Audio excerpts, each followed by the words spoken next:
Presiden Joko Widodo bertemu Menteri Luar Negeri Tiongkok dan Menteri Luar Negeri Jerman di Kompleks Istana Kepresidenan Senin sore. Republik Rakyat Tiongkok dan Jerman bersedia mendukung pembangunan Indonesia di bawah pemerintahan Presiden Joko Widodo.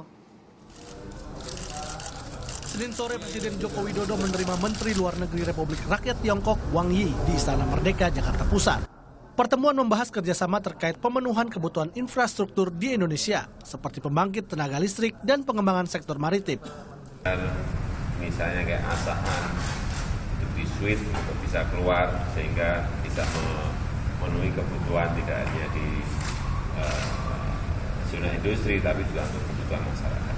Dan juga yang ingin kita percepat, terutama pembangunan power plant, pembangkit listrik di semua tempat kita percepat. Kalau daerah poros maritim dan jalur sutra maritim abad 21 ini supaya mereka minta untuk bisa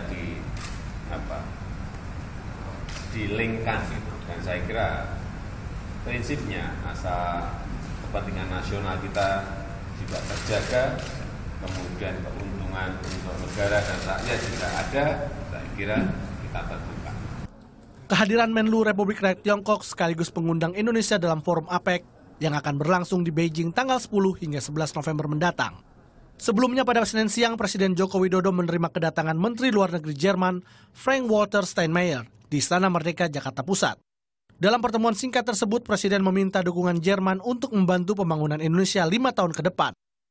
Kita mendorong Jerman untuk menjadikan Indonesia sebagai production base untuk pasar kawasan Asia Tenggara, dan juga kita minta Jerman untuk membuka akses lebih besar lagi bagi produk ekspor Indonesia termasuk produk komoditinya.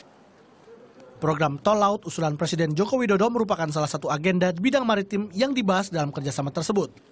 Indonesia dan Jerman sebelumnya pada Juli 2012 telah menyetujui Jakarta Declaration pada masa pemerintahan Presiden Susilo Bambang Yudhoyono. Deklarasi tersebut berisi komitmen kerjasama pada sektor pertahanan, keamanan, ekonomi, dan lingkungan hidup. Tim Liputan melaporkan untuk NET.